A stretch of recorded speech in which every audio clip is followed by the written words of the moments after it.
I appreciate your response to my video and you're accepting my already pre-recorded video response. Child support is a very difficult issue in this nation.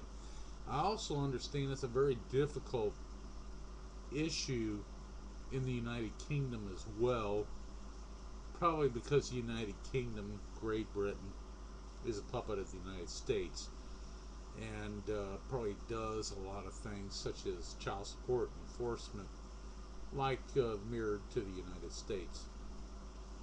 Did you know you can probably find these videos? You can check my favorites off of my profile page, and you can find some videos about the unfairness of child support. And it will show you a lot of different cases where many men have committed suicide just to escape the child support issue because the government made child support so high it left them penniless. Here in America, firemen, police officers,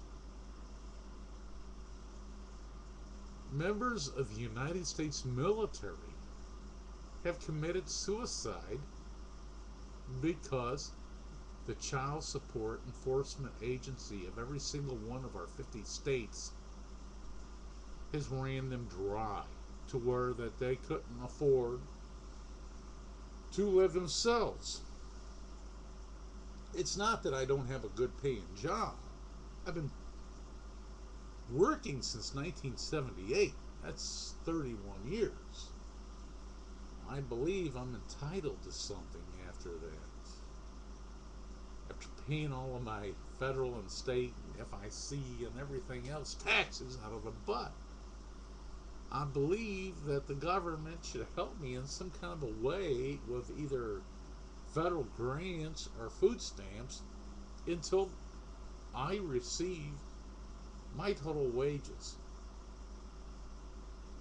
My child, my daughter, who is now past 19, in the year 1998, was crying and squalling and bawling to me to save her from her mother's situation. Her mother got with a really bad guy. My daughter was always getting head lice. During my visitations, I would get the head lice shampoo, the Nick comb. I'd get rid of the head lice. And then she would go back to her mother. She would keep getting reinfected with head lice. Her mother tried cutting her hair to get rid of the head lice. You can't get rid of head lice by cutting hair unless you save somebody bald. But that's not what they did. They cropped it up and made her completely embarrassed. You know, like at the age of 8 in front of her whole school. My daughter begged me to get her out of that situation and to get her. From the years 1998 to the years 2000, January 2000, I had sole custody. That means her mother had no temporary custody of her at all. I had sole custody of my daughter. The whole time, of course, her mother was trying to fight me night and day through the court system to get her back. I could have fought my daughter's adopted mother, my adopted daughter's adopted mother, until the cows came home against my divorcing wife. But the thing of it was that my daughter, she asked me to get her out of there for good. But then she seen that her adopted mother's mother took her in when I got custody, which her grandma had a nice house in a nice living situation. So, because her husband had left her with his house in Belleville, Illinois, across the Mississippi River from me. And they fought me tooth and nail, and believe me, they pulled every single kind of accusation they could against me. I worked night and day for my daughter. I had my current wife at that time watching my daughter as I worked night and day on my full-time premium job.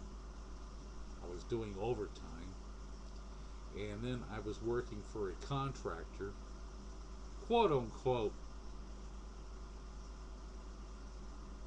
part-time, but it was actually like more than full-time hours, because during a custody battle between my lawyer's fees and your court fees, your guardian ad litem fees, and everything else, that custody battle cost me a total of 20 grand. Okay, I got it all paid off. I had to work night and day like for 3 years in order to do that, only to have my daughter, my adopted daughter, to throw it right back in my face, because once she seen that her adopted mother was with grandma and then kind of straightened up and off of crystal meth and everything, she wanted to go back. So then come the year 2000, I was stuck back with child support. The things have changed in my life. Now I'm in a situation where, okay, I've got a good job. I've only got one job. I'm getting older. I've got a real bad back. I can't do 2 jobs anymore. I can pull some overtime on my regular job to try to squeak by. I got a good boss that I've known for the last 15, 16 years who will give me all the overtime I can that he can get me for me to try to survive, to pay the mortgage on the house that I've owned for the last 13 years, pay all the utilities. I've got good credit. I refuse to give up good credit. I refuse to give up my home I've been in the last 13 years. I keep the mortgage paid. I keep all the utilities going. But there's no budget in there for food. So I have to do without food. Sometimes I'm lucky if I get to eat a mayonnaise or mustard sandwich on some 50-cent a loaf of bread or something, you know.